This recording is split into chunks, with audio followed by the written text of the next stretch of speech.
अस्सलाम वालेकुम, मैं हूं मुस्तफा सफदर बेग और मेरे साथ हालात हाजरा पर गुफ्तगू करने के लिए मौजूद हैं इजाज चीमा, सीनियर जर्नलिस्ट और चीफ एडिटर आफाक न्यूज।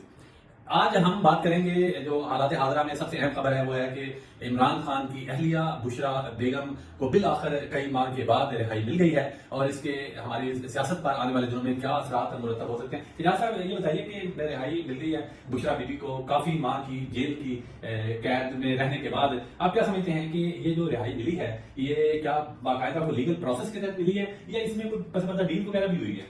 जी बिल्कुल बेग साहब, इस हवाले से काफी मतलब है कि ये स्पेकुलेशन कह रही या अपने चाह रही हैं कि ये कुछ हल्के जो है इसको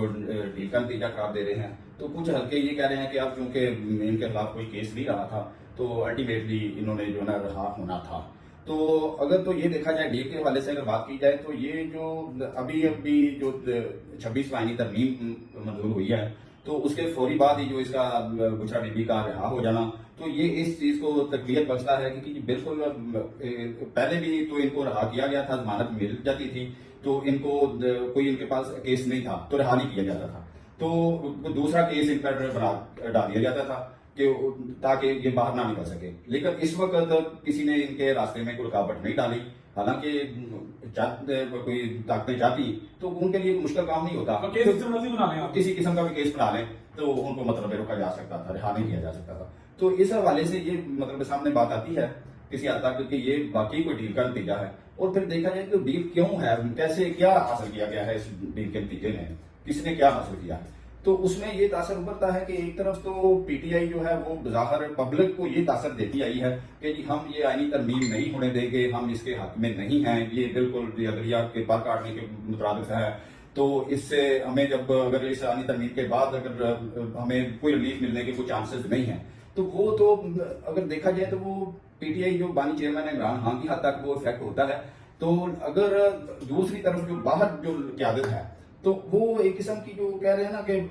टैक्स इस्तेमाल करते आए हैं, तो वो साथ फैसिलिटेट भी करते आए हैं एक तरफ से, दूसरी तरफ ये तासर देते आए हैं कि हम इसके खिलाफ हैं, ये तरमीम नहीं होने देंगे। अगर वो वाकई सिंसियर होते तो कम से कम इतना तो ये कह सकते थे कि वो बिल्कुल बाइकआउट कर देते, वो इसका प्रोसीजर का हिस्सा ही ना बनते आईनी तरमीम का,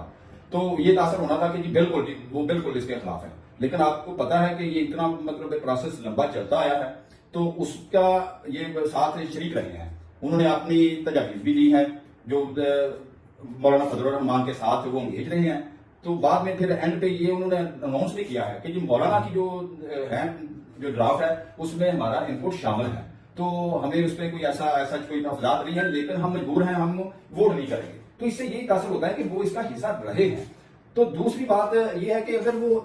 अभी बाद में फिर आईनी तरमीम के बाद जब तैनाती का सिलसिला प्रोसीजर शुरू हुआ है चीफ जस्टिस का, तो उसमें भी पार्लिमानी बोर्ड में इन्होंने नाम दिए हैं, बिल्कुल ऐसे ही होगा। तो नाम अगर उसमें भी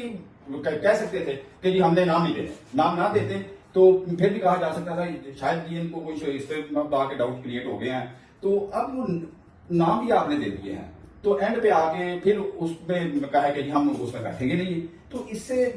कंफ्यूजन जो है ना वो क्रिएट होती है। तो तासर यही होता है कि भाई आपने अपने कारकुन को वो एक तासर देना कि जी हमने जो है ना वो इसके खिलाफ है। अच्छा, आपकी बातों से मुझे ये लगा कि जो मौलाना फजलुर रहमान ने उस दिन कहा कि हमने काले नाग का ढंग निकाल दिया है और उसके बाद इसको सेकंड किया पीपल्स पार्टी के चेयरमैन बिलावल भुट्टो जरदारी साहब ने भी, तो ये ढंग ज्यादातर लोग कह रहे थे शायद अदलिया का है, लेकिन आपकी बातों से मुझे लगता है कि वो ढंग जो कह रहे थे वो अदलिया का ढंग नहीं था, वो इनका था। वो कैसे? जब नैब की तरमीम की सबसे ज्यादा मुखालफत की इमरान खान ने और सबसे पहले रिलीफ के लिए अप्लाई किसने किया? इमरान खान ने। और इसी तरह इन तरामीम को भी सबसे ज्यादा मुखालफत कर रही है बज़ाहिर जो पीटीआई, लेकिन सबसे पहले रिलीफ किसको मिला है? आज मिला है और रिलीफ मिला है बुशरा बेगम को। अच्छा मुझे ये बताइए कि क्या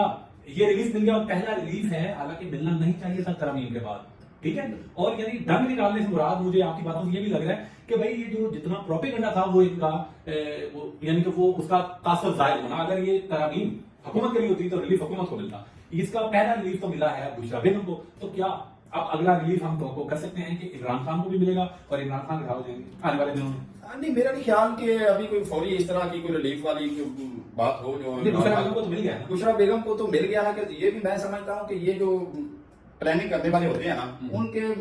मल्टी जो है ना वो प्रोजेक्ट एक किस्म के चल रहे होते हैं। अच्छा, उन्होंने एक तरफ तो ये एक टारगेट था गवर्नमेंट का, तो डेफिनेटली ऑन बोर्ड थी एस्टैब्लिशमेंट भी इस जो है तरमीम के रेफरेंस से हवाले से मंजूरी के लिए, तो लेकिन उन्होंने दूसरी तरफ पीटीआई को भी जो ना इस तरह का कर दिया है कि वो जो पहले वाली उसकी जो साख है ना वो नहीं रही है किस्म की। तो ये वही बात होगी ना जो आप पहले भी कहते थे कि टांगे निकाल दिया, साथ नहीं रही तो निकल गया। फिर दूसरे नंबर पे ये बड़ी टेक्निक से एक किस्म की गवर्नमेंट ने इस्तेमाल की है। उसमें उनको पहले क्लियर था कि हम इस तरह मेजॉरिटी में नहीं है 2/3 की, तो हम नहीं करवा सकते। उनको बार बार जो जरूरत पड़ रही थी वो टारगेट कर रहे थे मौलाना की, लेकिन मौलाना साहब को भी उन्होंने मैनेज किया। मैनेज कैसे किया कि कुछ ऐसे जो अभी जिन्होंने आपको पता कि शोकॉज नोटिस जो है ना वो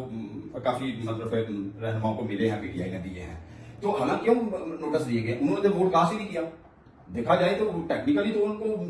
नोटिस बनता नहीं था, चले उनकी वो अपनी एक वो स्ट्रेटजी थी, लेकिन मैं समझता हूँ वहां पे भी जो है ना वो गवर्नमेंट या एस्टेब्लिशमेंट जो चाहती थी उन्होंने हासिल कर लिया है कि उनको बिल्कुल कट ऑफ हो गए हैं। डाउट क्रिएट हो गया था क्यादत को, पीटीआई को, इनके हवाले से कि जी ये पता नहीं कि ये हमें मतलब है कि वोट गवर्नमेंट को कर देंगे। तो इस हवाले से हुआ क्या कि दूसरी तरफ मौलाना साहब भी अलर्ट हो गए कि यार अगर वो फर्कर मैं नहीं भी जाता तो इन्होंने तो वो बंदे जो सामने पीटीआई के नहीं आ रहे उन्होंने वोट कर देना। इस हवाले से मौलाना साहब भी जो है ना वो थोड़ा सा उनका भी हुआ कि मैं चलो साथियों के साथ।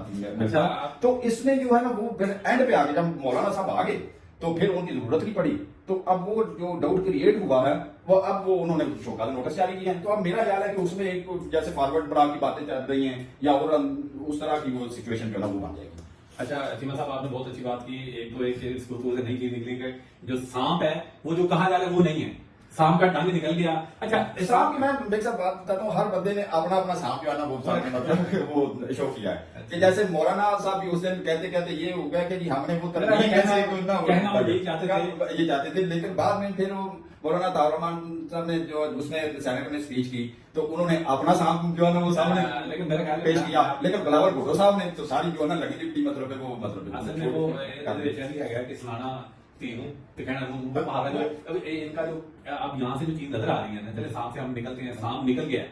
अब लकीर पीटने का एहतमाम कर रहे हैं इनकी पार्टी के लोग, पीटीआई वाले कि हम तहरीक चलाएंगे, सांप निकल गया, तरमीम हो गई। अब क्या ये लकीर पीटने से क्या ये तहरीक चलाने की धमकी या तहरीक चलाने का ऐलान 26वीं आईनी तरमीम के खिलाफ लकीर पीटने के मुतरादिफ होगा या इसका कोई नतीजा निकल सकता है अगर इसके खिलाफ जैसे हामिद खान ने कहा है पीटीआई वालों ने कि जी हम तहरीक चलाएंगे, इसका नतीजा निकलेगा? देख साहब तहरीक की जो बात है ना, तो तहरीक को जब बात करते हैं तो उसमें वो समझा जाता है कि शायद ये जो कोई इफ्तार चौधरी के दौर में जो तहरीक चली थी ना उस तरह की होगी। तो लेकिन उस तरह उस वक्त के हालात और थे और अब हालात और हैं। तहरीक की बात तो की जा सकती है कि उसमें आप अपने कारकुन को मुतमिन रखने के लिए करने के लिए, लेकिन वो हालात इस तरह के आप नहीं रहे कि वो तहरीक इनकी कामयाब होगी। दो चीजें हैं, दो चीजें ना, एक दो चीजें अगर तो ये माने ना या अफरीदी साहब की अपॉइंटमेंट को उसको भी मानते हैं तो, लेकिन वो कहते हैं कि हम इसमें जो प्रोसीजर अपनाया गया है उसको नहीं मानते, जबकि प्रोसीजर में वो होते इसका हिस्सा रहे हैं। अच्छा ये दूसरी बात है कि जो इफेक्ट हुए हैं वो है शाह साहब, मंसूर अली शाह साहब, या तो फिर मंसूर अली शाह साहब रिजाइन करें तो इनके वो गाड़ी में बैठे, जिस तरह वो इजलाज आसन साहब ने ड्राइविंग की थी तो हम साहब ड्राइविंग करें इस दफा, तो फिर वो पब्लिक में निकले उधर से लाहौर से शावर से, तो फिर शायद वो होगी। तो अब दोनों बातें नहीं है, शाह साहब मेरा नहीं ख्याल के रिजाइन कर रहे हैं, ठीक है, तो अफरीदी साहब को भी वो मान रहे हैं, तो तहरीक कैसे होगी, क्या होगा? आपके ख्याल में तहरीक जो है तहरीक में वो तहरीक नहीं कर सकती आपने। नाज़रीन आपने देखा कि सांप का जो ढंग निकला था उसके आज नए मफाहीम एजाज चीमा साहब ने हमें बताए हैं, आप ढंग भी निकल चुका है और लकीर पीटने की शायद कोशिश करे तहरीक चलाकर तहरीक इंसाफ वाले, तो क्या इसका भी कोई नतीजा बरामद होगा या आने वाले दिनों में? यकीनन जब चीजें सामने आएंगी तो उसके बारे में भी हम आपको आगाह करेंगे।